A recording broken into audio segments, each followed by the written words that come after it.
Bien, muy buenas tardes. Te saludamos en este domingo donde recordamos y celebramos la resurrección de nuestro Señor Jesucristo. Queremos invitarte a que puedas escuchar y prestar atención a esta palabra y juntos, como lo hacemos habitualmente, les damos un fuerte aplauso dándoles la bienvenida a los que nos escuchan y nos ven por las redes sociales. Bien, quiero comenzar compartiéndoles, para aquel que no sepa, cuál es el origen de las Pascuas. ¿Alguien sabe realmente cuándo fue que se celebró la primera Pascua? A ver, ahí vamos, bien, gracias pastor, bien. Se los resumo para que podamos tener la historia, por así decir, el contexto de la celebración de las Pascuas. El pueblo de Dios estaba esclavo, estaba cautivo en la tierra de Egipto, y dice de que Dios escucha la aflicción de su pueblo. Allí es cuando llama a Moisés y empiezan a suceder un montón de cosas que ya sabemos, ¿sí? El último suceso fue en el que Dios le dice a Moisés que tenía que, por familia, matar a un corderito, a un animal. Ahí dice cuánto tiempo tenía que tener, le da el detalle de todo. Y que con la sangre de ese cordero tenían que pintar los dinteles, ¿sí? Y el marco de las puertas de sus casas.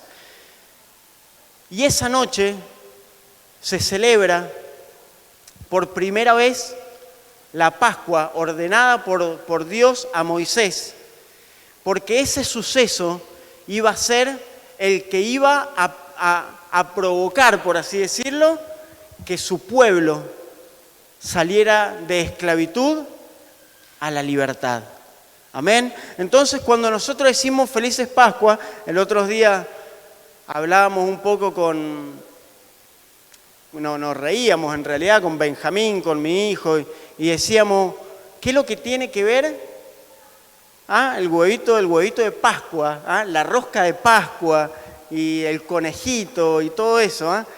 Sabemos de que es todo comercial, ¿sí? Es algo que o tendrá su historia, pero nosotros como iglesia tenemos que saber el verdadero motivo y el verdadero significado. Y cuando Jesús comienza a atravesar todo lo que sus últimos días, no es coincidencia, ¿sí? Pero fue en los días que se celebraba la Pascua, porque ahí, y una vez y para siempre, Jesús nos da la oportunidad de salir de la esclavitud del pecado, en la que todos nosotros, ¿sí?, andábamos, para llevarnos y hacernos caminar por un camino que nos iba a hacer libres. Yo acá me gusta un poco investigar y leer y la palabra, Pascua quiere decir paso. En hebreo se dice Pesaj o Pesaj, pero hay una palabra similar que es Pasaj, en vez de con E, con A. Y esa palabra quiere decir pasar de largo. Y pasar de largo fue lo que Dios hizo cuando iba pasando por las casas y veía que los dinteles estaban pintados con la sangre de aquel cordero. ¿Sí? Nosotros hoy, reconociendo que por la sangre de Jesús tenemos la libertad de no ser más condenados ni más esclavos del pecado. Por Jesucristo No hay mérito alguno para nosotros. Solo en Él tenemos la oportunidad de pasar, ¿sí?, de la esclavitud a la libertad. No sé si ustedes se han dado cuenta, y ahora me meto, venimos de varios domingos hablando y recibiendo palabras que están relacionadas con restauración. He anotado 3. Si usted quiere nombrarme o gritarme alguna más, me dice.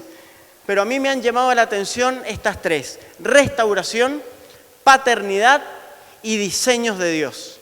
¿Sí? Todos sabemos que lo que Dios diseñó es perfecto, ¿o no? Todo lo que Dios ha diseñado es perfecto. Y todo diseño de Dios tiene un plan. ¿Sí? ¿Me siguen en esto? Vemos, por ejemplo, o una de las cosas que yo acá, por ejemplo, anotaba, diseño de Dios, la unidad, la comunión, el diseño del matrimonio entre el hombre y la mujer, el diseño de la familia.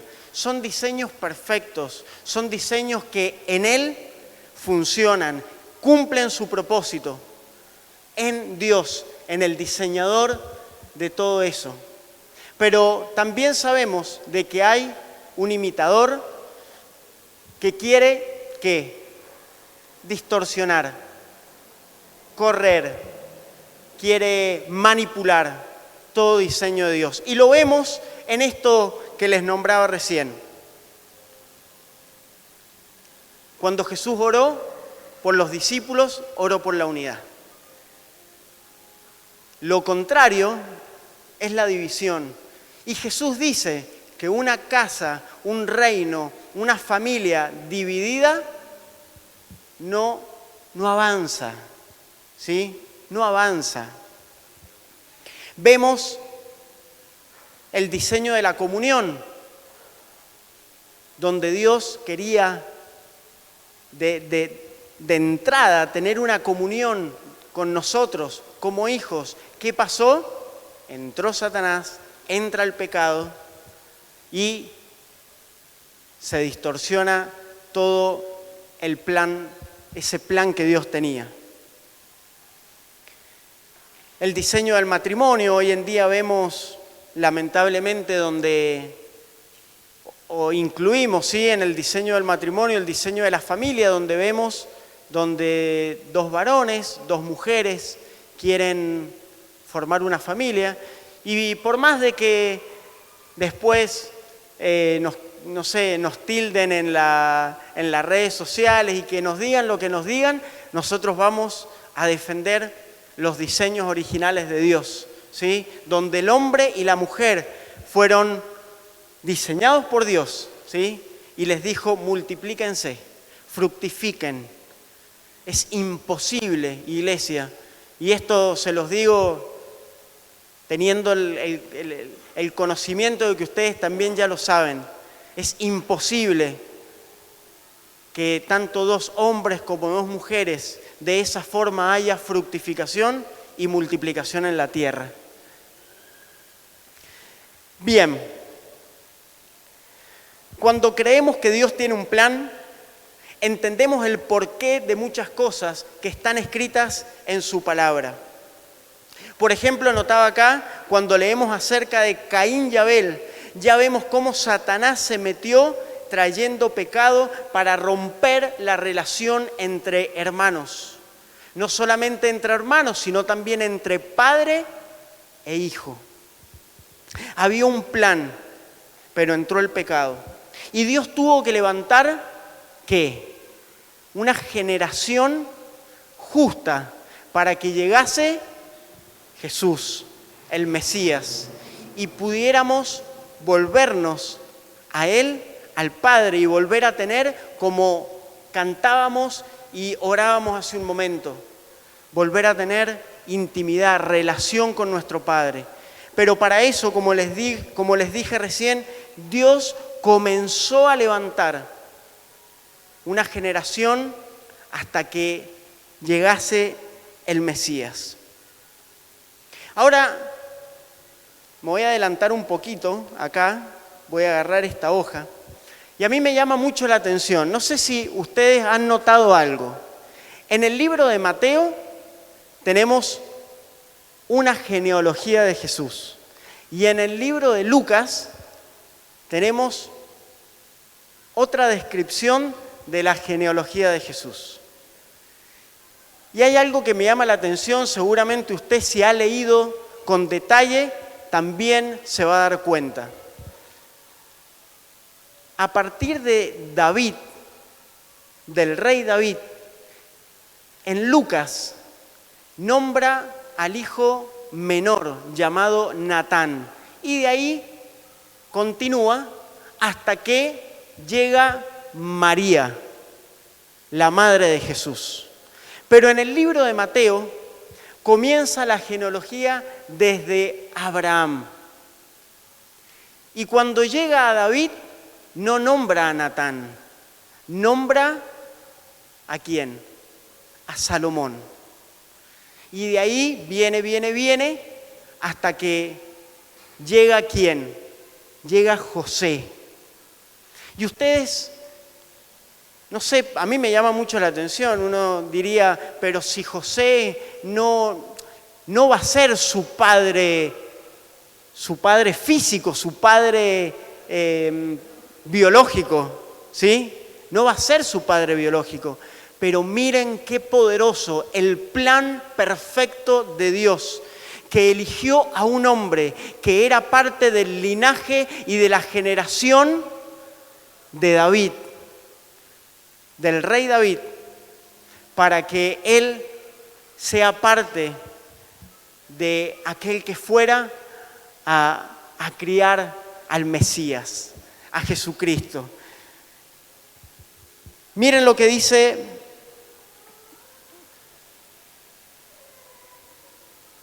les voy a leer Génesis capítulo 12, pero antes quiero preguntarte, ¿qué creen ustedes de las generaciones y qué saben ustedes de las generaciones de sus antepasados? ¿Conocen un poco de cómo eran sus padres, cómo eran sus abuelos, cuáles eran las costumbres, los rasgos físicos incluso, porque venimos de generación en generación y venimos arrastrando, acarreando cosas de nuestros antepasados. Y acá anotaba yo que muchas de las cosas que reproducimos en nuestras vidas, por ejemplo, el temperamento que tenemos, las expresiones que tenemos, vicios que venimos o hemos venido arrastrando, formas de pensar, creencias, y como les decía hace un ratito, aspectos físicos, viene porque mi papá era así, porque mi abuelo, si mi abuelo era, qué sé yo, me meto yo ahí en lo que, de lo que Dios me libró, eran depresivos, eran muy, a ver, ¿qué otro ejemplo? No quiero matar tanto a las generaciones pasadas, pero había un desorden sexual y un montón de cosas que se vino acarreando de generación en generación. Y yo quiero decirte, o qué te quiero decir con esto, que es importante, ¿sí?, lo que nosotros, a partir de nosotros, porque creo que la mayoría de los que estamos acá, o todos los que estamos acá, que hemos conocido al Señor y hemos salido de una tierra de esclavitud a una tierra de libertad, queremos lo mejor para nuestras generaciones. ¿Amén? Amén. Entonces les quiero leer Génesis capítulo 12, versos 2 y 3. Y acá es cuando Dios llama a Abraham y le dice: y haré de ti una nación grande, y te bendeciré y engrandeceré tu nombre, y serás bendición. Bendeciré a los que te bendijeren, y a los que te maldijeren, maldeciré. Y serán benditas en ti todas las naciones y todas las naciones y todas las familias de la tierra. Y en Génesis 17, que acá es cuando Dios hace el pacto, ¿sí?, con Abraham, le dice, capítulo 17, he aquí mi pacto es contigo y serás padre de muchedumbre de gentes, y no se llamará más tu nombre Abraham, sino que será tu nombre Abraham, porque te he puesto por padre de muchedumbre de gentes, y te multiplicaré en gran manera, y haré naciones de ti, y reyes saldrán de ti. Estableceré mi pacto entre mí y ti, y tu descendencia, ¿escucharon? Y tu descendencia después de ti, en sus generaciones, por pacto perpetuo, para ser tu Dios y Él de tu descendencia después de ti. Imagínense, iglesia, estamos hablando muchísimos años atrás. Este hombre, por el solo hecho de creerle a Dios, dice la palabra que fue contado por justicia, por creerle a Dios. Y hoy quiero anunciarte, y hago acá un paréntesis entre comillas y en negrita, todo, como diría mi hermano Gonzalo, todo el crédito es para Jesucristo. Toda honra y toda gloria es para nuestro Señor Jesucristo. Pero este hombre llevó una acción adelante que nos terminó bendiciendo a mí y a cada uno de ustedes. Y se los quiero leer. Esto está en Gálatas, capítulo 3, verso 29. Y si vosotros sois de Cristo, ciertamente linaje de Abraham sois y herederos según la promesa. Amén. Imagínense. Dale un fuerte aplauso al Señor, a Él. A Él que tiene planes perfectos, a Él que hace todo perfecto. Que por más que Satanás quiera venir y frustrar, entre comillas, los planes de Dios, ya sabemos de que no lo pudo hacer, porque Jesucristo lo venció. Bien, es muy cortita la palabra que voy a compartirles. Miren esto, lo que les decía hace un ratito acerca del linaje de Jesús. En Mateo 1:18 dice, el nacimiento de Jesucristo fue así, estando desposada María, su madre, con José, antes que se juntasen,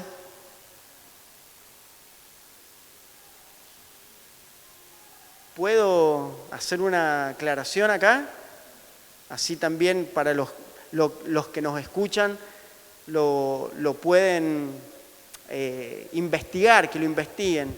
Pero acá que dice, antes de que se juntasen, nosotros, y yo sé que todos los que estamos acá lo sabemos, pero nosotros reconocemos a María como aquella mujer que fue escogida por Dios para que por medio de ella llegara el Mesías. Pero no la veneramos, ¿sí? No es ni intercesora ni nada. Fue aquella mujer. Y nosotros hoy también la llamamos porque lo recordamos como dice en su palabra. La recordamos como bienaventurada. Fue una mujer bienaventurada porque dice la Escritura que María dijo, y me recordarán por años como bienaventurada. Y nosotros la reconocemos como aquella mujer que fue bienaventurada por haber sido elegida para que en su vientre estuviese el Mesías, Jesucristo. Pero, ¿por qué hago esta aclaración? Porque leímos antes de que se juntase con José. Luego de que Jesús nació, ¿sí?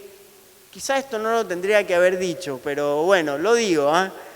Ella tuvo hijos, conoció a José, lo conoció y tuvo hijos. Y Jesús tuvo hermanos, ¿sí? Tuvo hermanos. Entonces, seguimos la lectura. Antes de que se juntasen, se halló que había concebido del Espíritu Santo. José, su marido, como era justo y no quería infamarla, quiso dejarla secretamente. Y pensando él en esto, he aquí, un ángel del Señor le apareció en sueños y le dijo: José, hijo de David. Y me llamó mucho la atención, porque cuando el ángel le dice José, hijo de David, le estaba recordando del linaje del cual él pertenecía. Y le estaba, por así decirlo, como revelando de que ese hijo, ¿sí?, al cual él iba a criar, era el Hijo de Dios. Y venía del linaje de David. No temas a recibir a María tu mujer, porque lo que en ella es engendrado del Espíritu Santo es. Bien, volviendo a nosotros y a lo que les decía hace un rato de nuestras generaciones, comienza a complicarse la cuestión cuando dejamos o cuando nuestras generaciones o incluso nosotros dejamos de poner a Dios en primer lugar, cuando dejamos de buscar a Dios, cuando comenzamos a servir a los dioses, de nuestros antepasados. Y te quiero leer Josué capítulo 24, versos del 14 y 15. Es muy conocido, todos lo hemos escuchado. Y Josué dice, antes de que esto pasa unos capítulos antes de que él muriera: ahora pues temed a Jehová y servidle con integridad y en verdad, y quitad de entre vosotros los dioses a los cuales sirvieron vuestros padres al otro lado del río y en Egipto, y servid a Jehová. Versículo 15. Y si mal os parece servir a Jehová, escogeos hoy a quién sirváis, si a los dioses a quienes sirvieron vuestros padres cuando estuvieron al otro lado del río, o a los dioses de los amorreos en cuya tierra habitáis. Y Josué dice: pero yo y mi casa serviremos a Jehová. Y acá yo anotaba, y quizás vos conocés más en profundidad, cuáles son o cuáles fueron los dioses a los que tus padres, tus abuelos o tus antepasados servían.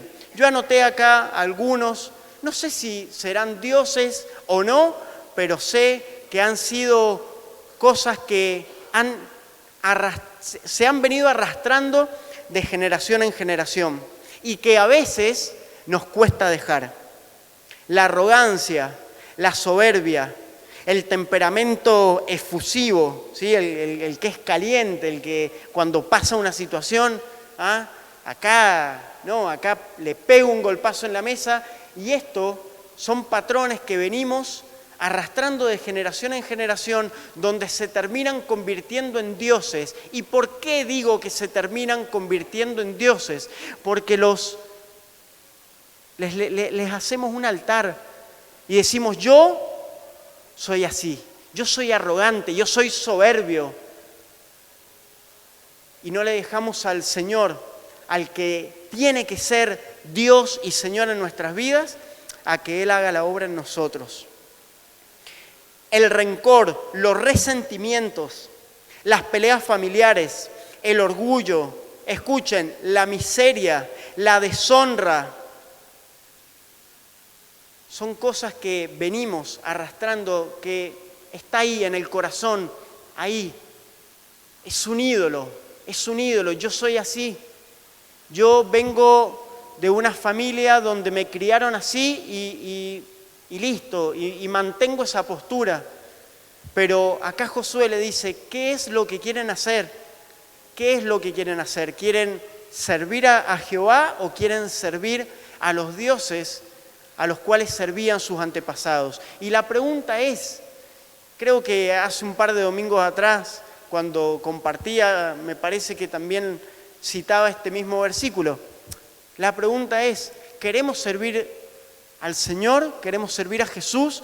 ¿O queremos servir a estos dioses y un montón más que, como les digo, seguramente vos conocés, que se viene trayendo de generación en generación.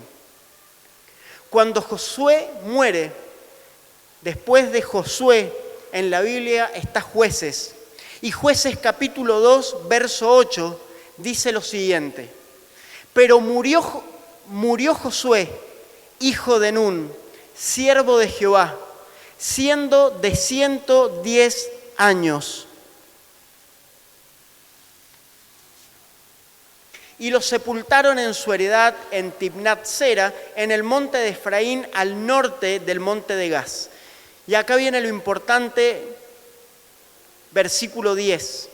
Y toda aquella generación también fue reunida a sus padres. Y se levantó después de ellos otra generación que no conocía a Jehová, ni la obra que él había hecho por Israel. O sea que la generación de Josué, aquel hombre que dijo, yo y mi casa serviremos al Señor. Y dice no lo cité, pero un poquito más adelante de cuando Josué dice eso, el pueblo dice, no, nosotros queremos servir a Jehová, que eso no nos acontezca, no queremos servir a otros dioses, queremos servir a Jehová. Pero acá dice que toda esa generación descansó y se levantó después otra generación que no conocía lo que Jehová había hecho por Israel. Y cuando leía esto, vino como una exhortación y un reto a mi vida, donde Dios me decía, tus hijos conocen lo que Dios ha hecho por vos. ¿Vos les has contado de dónde yo te saqué? ¿Vos les has contado las maravillas que he hecho en tu vida? ¿Las cosas de las cuales te libré? ¿Vos le has contado que yo te saqué de la tierra de Egipto? ¿Tus hijos saben que yo abrí el mar para que vos pasaras y que el enemigo que te venía persiguiendo lo terminé ahogando? Y si bien Benjamín sabe un poco la historia, hablo de Benjamín porque es el más grande, las más chiquititas también deberían saber, y es una tarea en la cual vamos a comenzar y tenemos que comenzar a trabajar con mi esposa, de sentarnos con ellos y decirles, el Señor ha hecho esto, esto y esto. Porque cuando llevamos adelante esa acción, ellos van a decir, wow, yo también quiero servir a ese Dios. Yo no quiero servir a ningún Dios que no sea el Dios que te libró a vos, papá, a vos, mamá. Qué hermoso poder dejar un legado a nuestros hijos, que ellos sepan lo que Dios hizo por nosotros. Y que esto no acontezca. Pero si ellos el día de mañana toman otra decisión, pero por lo menos vieron y escucharon de sus padres lo que el Dios verdadero, lo que el Señor Jesucristo ha hecho por nosotros. Ellos no van a poder decir, no sé, a mí no me dijeron nada, mis papás. Si verdaderamente nosotros como padres cumplimos la función de seguir recordándoles lo que Dios hizo por nosotros, que es una práctica que creo que hasta hoy en día se viene siguiendo en el pueblo hebreo, vienen diciéndose y contándose lo que Dios hizo por ellos. Jueces capítulo 2, verso 11. Después los hijos de Israel hicieron lo malo ante los ojos de Jehová y sirvieron a los Baales, dejaron a Jehová Dios de sus padres, que que los había sacado de la tierra de Egipto, y se fueron tras otros dioses, los dioses de los pueblos que estaban en sus alrededores, a los cuales adoraron y provocaron a ira a Jehová. Y dejaron a Jehová y adoraron a Baal y a Astarot, y se encendió contra Israel el furor de Jehová, el cual los entregó en manos de robadores, que los despojaron y los vendieron en mano de sus enemigos de alrededor. Les leo todo esto porque es la consecuencia de no servir al Dios verdadero. A aquella generación que no conoció, tuvo estas consecuencias. Y los vendió en mano de sus enemigos de alrededor, y no pudieron ya hacer frente a sus enemigos. Por donde quiera que salían, la mano de Jehová estaba contra ellos para mal, como Jehová había dicho y como Jehová se lo había jurado, y tuvieron gran aflicción. Qué importante, iglesia, es lo que nosotros hoy en día podemos hacer, tanto como acciones primeramente, pero lo que les podamos transmitir para que ellos puedan estar firmes sobre la roca, sobre Cristo, y poder servir al Dios verdadero. Ahora, yo acá notaba qué debemos hacer para redimirnos de los pecados de nuestros antepasados. Ya lo sabemos. Abrirle el corazón a Jesús, creer en Él, dejar que Él sea el Señor y el Salvador de nuestras vidas. Pedirle al Espíritu Santo para aquellos que quizás seguimos arrastrando mañitas que vienen de generación en generación. Espíritu Santo, por favor, escudriñá, metete en lo más profundo de mi corazón, en ese lugar en el que vos solamente podés llegar, y mostrame qué es lo que hay en mi corazón, qué altar hay levantado, dónde está ese altar, porque lo quiero derribar, porque quiero, Señor, solamente levantarte un altar a vos, adorarte solamente a vos y servirte solamente a vos. Estamos, iglesia, en tiempos de restauración. Hay algo que creo que lo compartíamos en uno de los GD con el pastor Elías, y desde que vino el apóstol nos trajo una palabra que asentó algo, ¿sí? Yo le compartía y compartíamos entre los muchachos. Cuando trajo esa palabra de restauración, empezó a generarse en mi corazón el hecho de decir que hay que restaurar, que hay que restaurar, que hay que restaurar. Y desde que nosotros fuimos con los jóvenes al campamento, que creo que algo también lo compartimos, que ese campamento tenía por nombre volviendo al diseño original o algo así, empezó una inquietud. Señor, tus diseños originales, ¿dónde estamos pervirtiendo tus diseños? ¿Dónde estamos pifiándole? Y cuando el apóstol vino y trajo esta palabra, tenemos que entrar en un tiempo de restauración para que podamos volver a los diseños originales de Dios.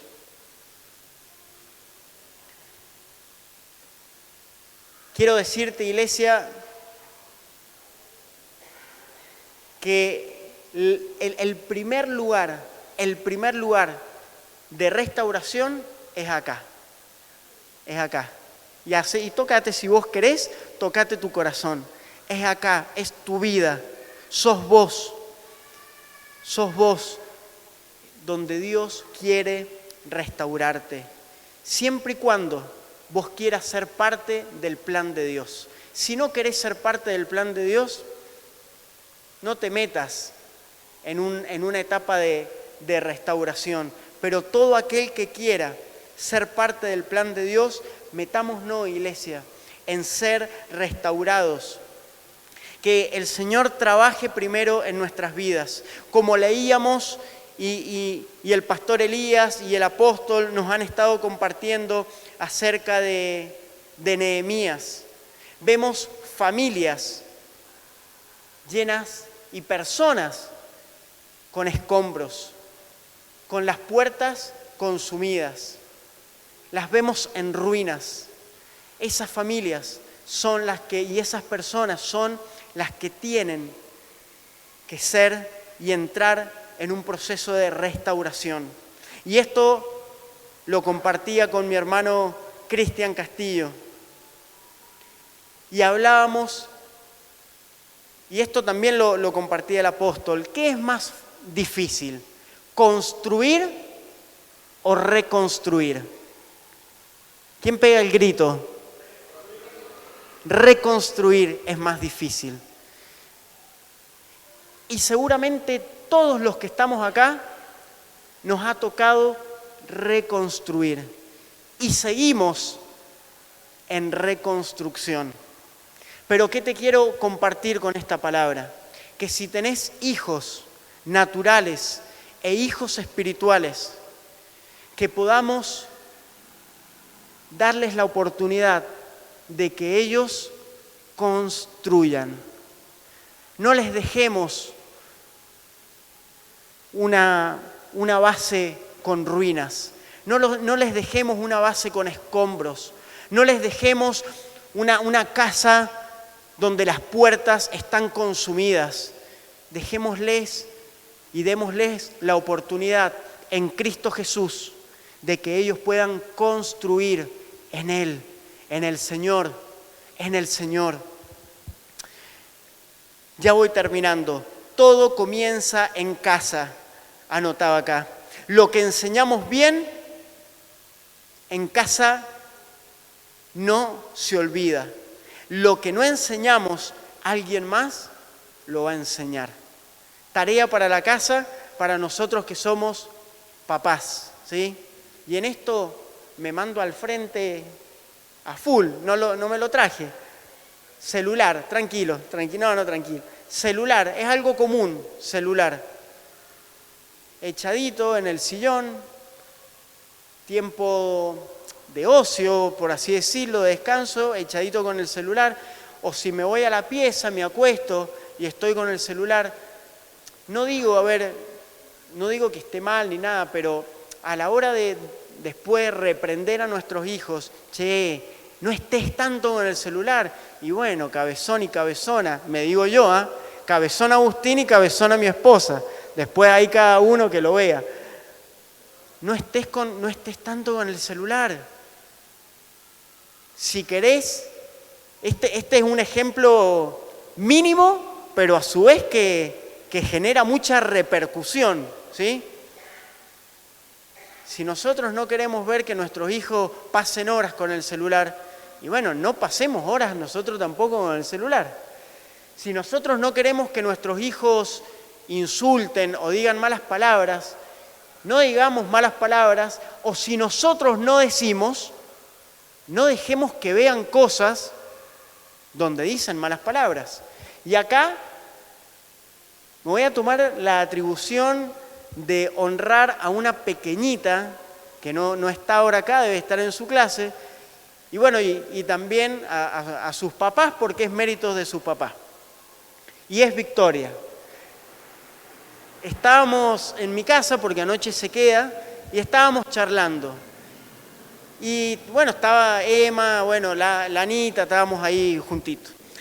Y dice la Victoria, a mí mis papás no me dejan ver YouTube. Y me llamó mucho la atención con la convicción con lo que lo dijo. A mí mis papás no me dejan ver YouTube.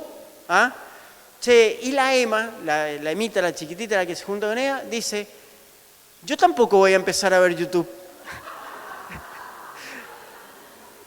Pero miren que a mí me gustó en qué sentido. Si bien cuando uno le dice no veas eso, capaz que después lo hacen, pero quiero relacionar esto también con la familia de la fe, con la familia espiritual, con lo que también ya hemos venido hablando, predicando acerca de nuestra familia espiritual.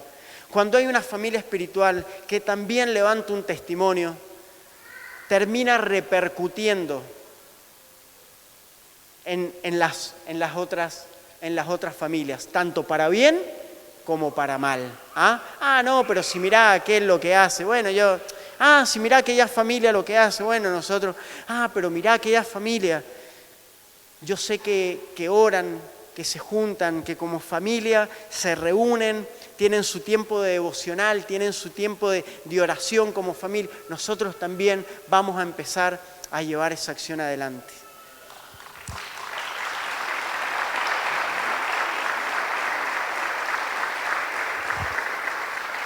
Bien, ya voy terminando. Y lo quiero conectar con la resurrección de Jesús, ¿sí?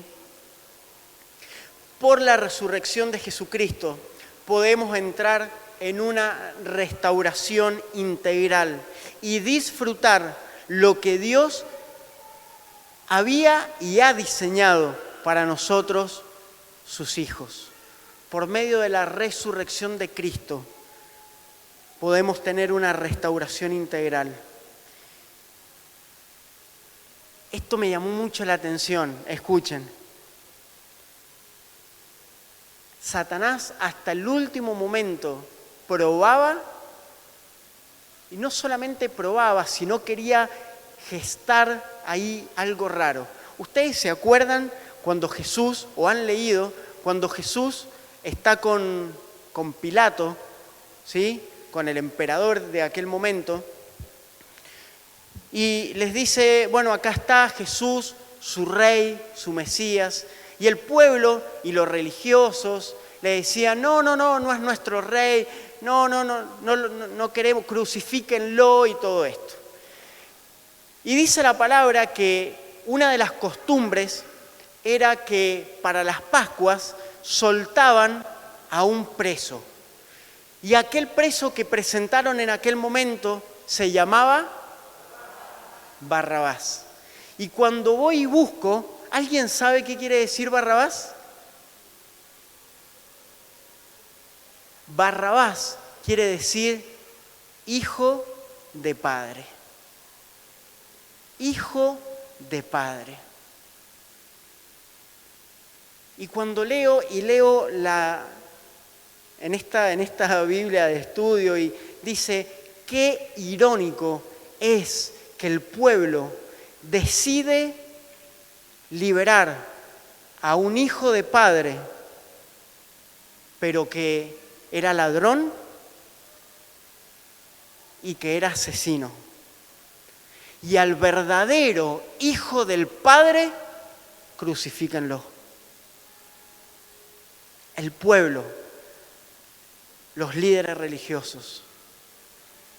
Y esto es como una pequeña frutilla de esta palabra. Ojo con la religiosidad. Ojo, iglesia, con caminar en religiosidad.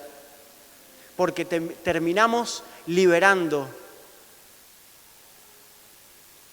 totalmente el diseño contrario de lo que Dios diseñó originalmente.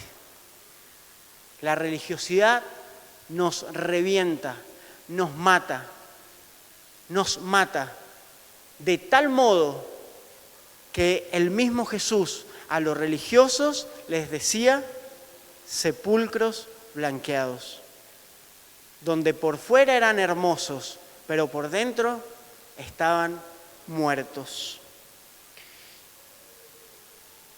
Resurrección quiere decir volver a levantarse. Quiero ya pedirle al equipo de alabanza si puede pasar, ya con esto estoy terminando. Quiero que puedas escuchar esto, y algo que creo con todo mi corazón que Dios me permitió entender estas tres palabras y poder conectarlas y poder vincularlas. Resurrección quiere decir volver a levantarse, volver a la vida. Restauración quiere decir volver a poner algo en su estado original.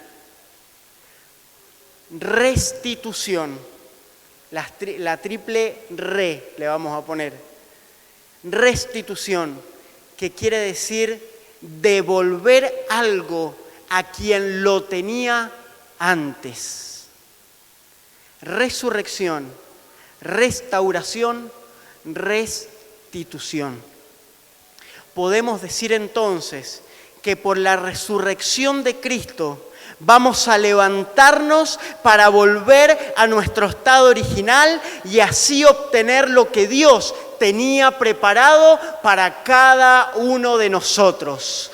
El Señor, por medio de Cristo, nuestras vidas van a ser restauradas. Vamos a volver al diseño original para que podamos recibir, para que nos sea restituido todo lo que en algún momento nos fue robado. Pero en Cristo Jesús vamos a obtener aquella victoria por la cual Él murió y resucitó. Amén. Amén. Iglesia, despedimos a nuestros amigos, a nuestros hermanos que nos ven, que nos siguen, y poder decirte sencillamente que puedas dejar entrar a Jesús a tu corazón y que Él comience aquella obra que quiere hacer en vos para dejar un linaje, una generación de bendición. Bien, y esto es lo último, y te pido que te